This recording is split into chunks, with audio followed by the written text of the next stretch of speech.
For thousands of years, they had dominated a galaxy, a species council united by their technological superiority and a shared code control or peacekeeping, depending on your viewpoint. Their reach traveled through light years, messengers and enforcers were dispersed throughout innumerable systems. The Galactic Council was one of them, an alliance that considered itself the natural ruler of the cosmos. Every new civilization's planet had either wilted under their influence or fallen in line their authority. Was absolute until they discovered Earthar's abrupt entrance had been written off as a minor anomaly, just a blip and not exception. After all, Earth had simply appeared, hadn't it? And yet it had remained hidden, cloaked by some unidentified field. Even the oldest, most sophisticated sensors couldn't pierce the planet's surrounding quantum barriers, its distinct magnetic field, its energy signature.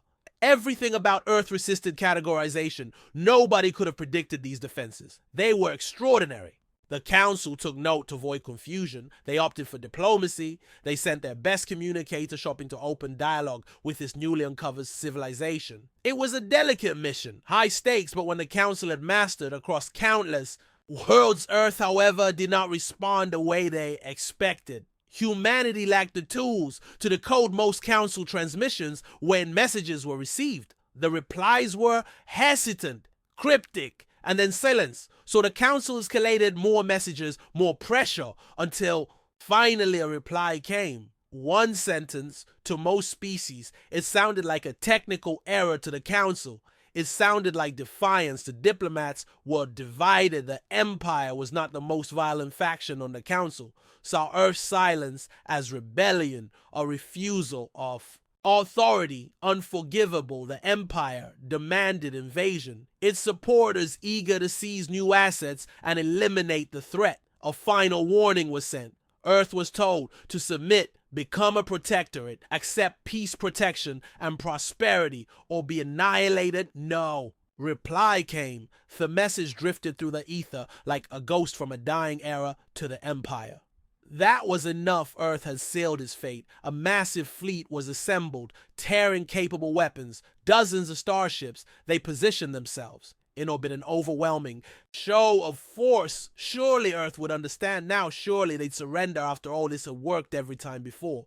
But Earth remained silent, still no flicker of panic, no broadcast of surrender, just a growing unease among the Empire's commanders. And then the lights on their ships began to flicker.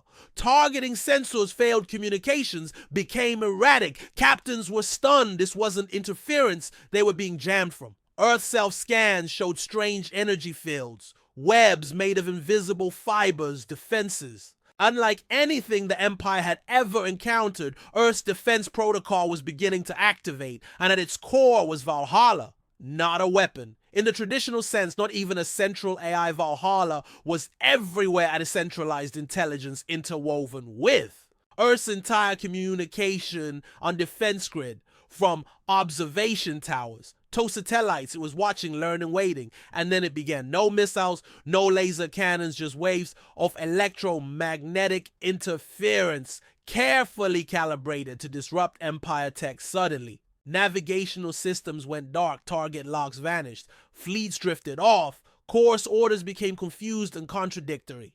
The AI was learning in real time, adapting, countering every move before it could be made. What should have taken hours stretched into panic. A paralyzed fleet, proud and powerful, brought to its knees. The Council began to murmur. Had they pushed too far? Had they underestimated Earth? Meanwhile, humanity, barely noticed citizens, continued their lives. The quiet above their skies was strange, but not alarming. Not yet. Valhalla, however, was hard at work, creating false signals, feeding the fleet misdirection, all while remaining invisible to direct attack. Frustrated, the Empire escalated ground invasion. If space couldn't be controlled, then the surface would be. But as the dropships descended, Valhalla adjusted magnetic pulses through landing craft off course. Waves of interference ripped through cockpits. Pilots screamed as controls failed. Only a handful of ships broke through, and even they were scattered. Across the planet, unable Tory group above senior commanders watched in disbelief. The grand invasion had become a catastrophe. Valhalla advanced its tactics. Psychological warfare. Communication systems were compromised. Orders overlapped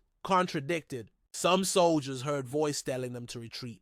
Others were urged to attack sirens, wailed and died in static, and on Earth, scientists and engineers worked non-stop Valhalla, routed Empire tech reverse engineer and turned it against them public buildings, where fortified overnight defensive positions emerged from nowhere.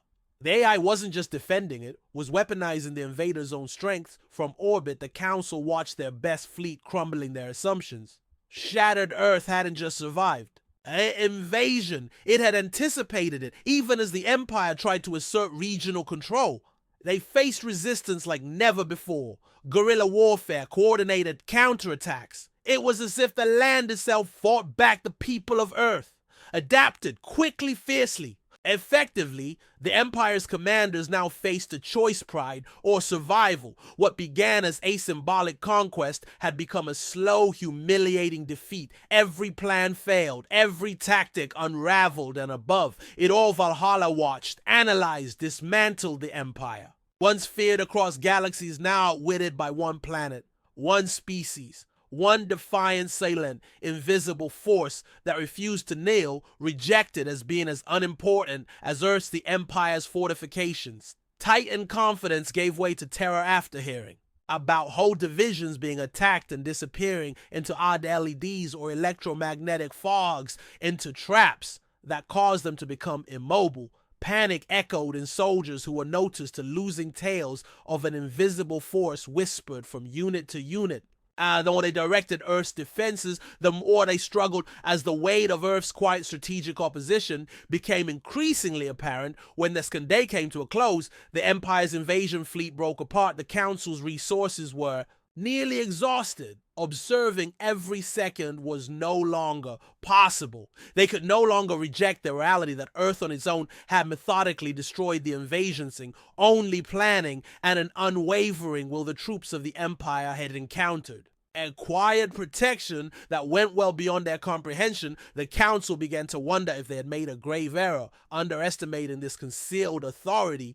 The surviving pieces of the Empire's fleet found it difficult to organize. This wasn't just an unexpected skirmish. This was a tearing down of the Empire power that had terrified innumerable worlds, was now facing the harsh truth that their every strategy was being challenged, neutralized, absorbed as quickly as it was used. And at the center of everything Valhalla, Earth's AI, invisible, pervasive, and adjusting with such precision that even the Empire's most experienced strategists found themselves in a dire situation in desperation. The Empire's high command gave their most aggressive orders.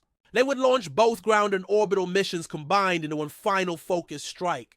They deployed their remaining forces with one directive: eliminate all evidence of Earth's resilience. It was a last-ditch offensive forged in pride, despair, and anger. But Valhalla had already observed, computed, and modified once more. The AI developed a plan, not to strike the body of the Empire, but its unified command. You see, the Empire operated via a network, like a hive, a synced telepathic system, and digital correspondence that allowed them to react in flawless synchrony. Valhalla had already noticed signs of vulnerability in skirmishes. Now it was prepared to act in a calculated maneuver. Valhalla sent pulses imitating Empire communications, tiny aberrations in frequencies, sliding silently into the hive network. The result: confusion. Attack teams received contradictory orders. Fleet commanders were given misaligned directives. Some were told to retreat, others to advance. Units clashed with themselves. They couldn't distinguish. Their orders from the false panic spread was a sabotage, or had their commanders lost control on one ship. A general called for withdrawal, only to receive a counter command for a full-scale offensive. His fleet split, some surging forward, others falling. Back officers, once confident and uncompromising, found themselves paralyzed. Their ranks crumbled under the pressure. Each attempt to override their interference only deepened Earth's manipulation. Valhalla had taken command, not just of the battle, but of the very sense of order in the Empire. Earth's defenders watched as the invading troops stuttered, incoherent, confused with Valhalla. Leading the resistance, surge-coordinated attacks hit vulnerable units, strategic locations were retaken, Earth recovered. The Empire suffered mounting casualties. Every failed move brought more defectors, disillusioned soldiers, once faithful to the Empire, now questioned its invincibility.